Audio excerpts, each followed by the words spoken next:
토론토 블루제이스의 이미 놀라운 오프 시즌을 또 한 단계 끌어올리려던 시도는 목요일 저녁 아쉽게도 실패로 돌아갔습니다. 카일 터커가 LA 다저스와 4년 2억 4천만 달러 계약에 합의했다는 소식이 전해졌기 때문인데요. 계약 내용을 조금 더 들여다보면 꽤 흥미로운 구조입니다. 먼저 이 계약에는 두 번째 시즌과 세 번째 시즌을 마친 뒤 각각 옵트아웃 조항이 포함되어 있습니다. 터커 입장에서는 성적이 유지되거나 더 올라간다면 다시 시장에 나와 한 번 더 대형 계약을 노릴 수 있는 장치입니다. 또 하나 눈에 띄는 부분은 6,400만 달러의 계약금인데요. 계약 초반에 현금을 대고 확보할 수 있다는 점에서 선수에게 상당히 유리한 조건이죠. 여기에 3천만 달러가 디퍼로 설정되어 있는데요. 이로 인해 단순 평균 연봉만 보면 6천만 달러 수준이지만 디퍼를 감안한 순 현재 가치 기준으로는 연평균 약 5,710만 달러 정도로 계산됩니다. 즉 겉으로 보이는 숫자만큼 부담이 크지 않도록 구조를 짜면서도 선수에게는 옵트아웃과 대형 계약금이라는 강력한 당근을 동시에 제공한 계약이라고 볼 수 있습니다.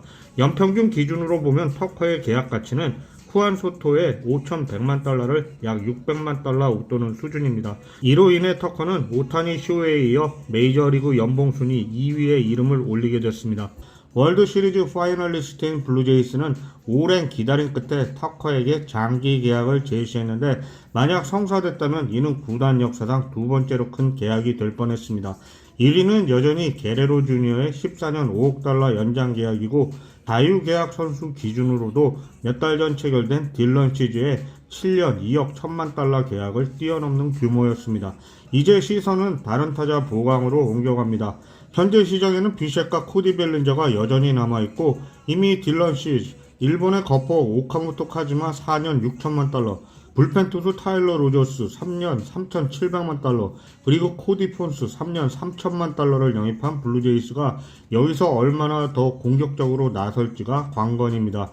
현재까지 블루제이스의 총 계약 규모는 3억 3,700만 달러에 달하며 이로 인해 아메리칸 리그 동부지구는 올겨울 메이저리그에서 가장 공격적인 디비전이 됐습니다.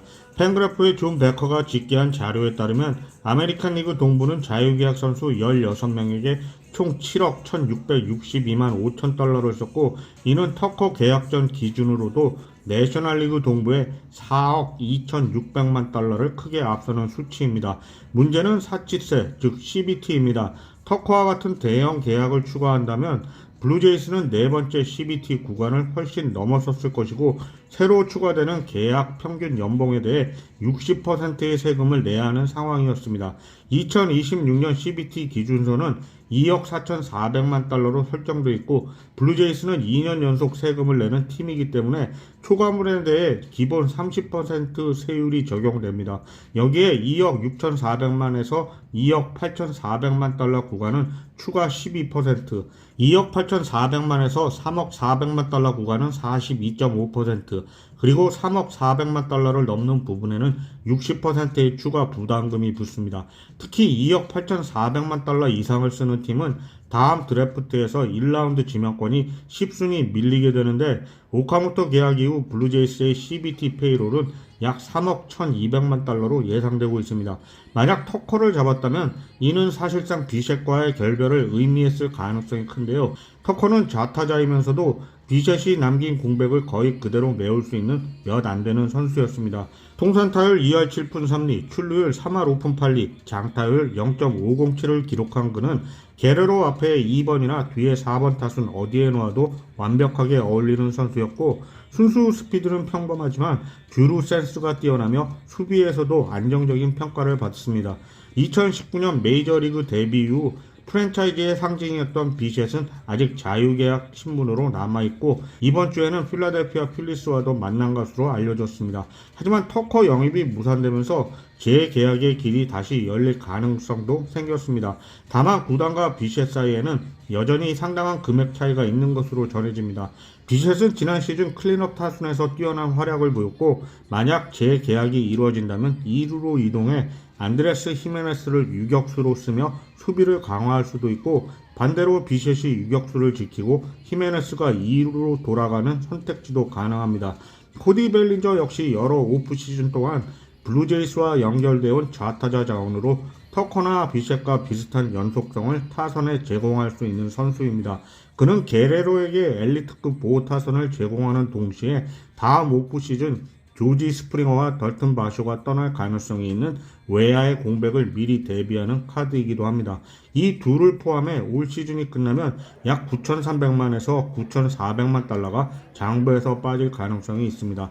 다만 노사 협상이 12월 1일에 만료되는 만큼 2027년 이후의 재정 구조가 어떻게 될지는 아직 불투명합니다. 참고로 블루제이스의 지난 시즌 CBT 페이롤은 2억 8,610만 달러로 약 1,360만 달러의 사치세를 납부한 바 있습니다. 다저스는 이미 사치세 구단이기 때문에 이 선택의 대가는 결코 가볍지 않습니다.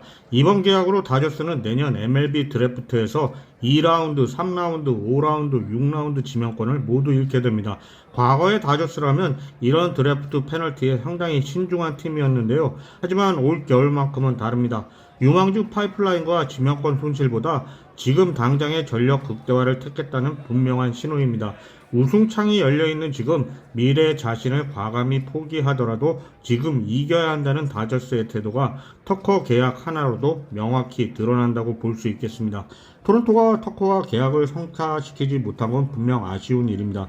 하지만 연평균 약 6천만 달러를 부담해야 하는 계약이라면 구단 입장에서는 결코 쉽게 내릴 수 있는 결정은 아니었다고 봅니다. 이미 사치세 부담이 상당한 상황에서 한 명의 선수에게 그 정도 금액을 투자하는 대신 차라리 다른 옵션을 선택하는 것이 장기적으로는 구단의 미래를 지키는 선택일 수도 있습니다. 여러분은 어떻게 생각하시나요? 터커 영입에 과감히 올인했어야 했을까요? 아니면 다른 대안을 찾는 지금의 방향이 맞다고 보시나요? 여러분의 생각을 댓글로 남겨주세요.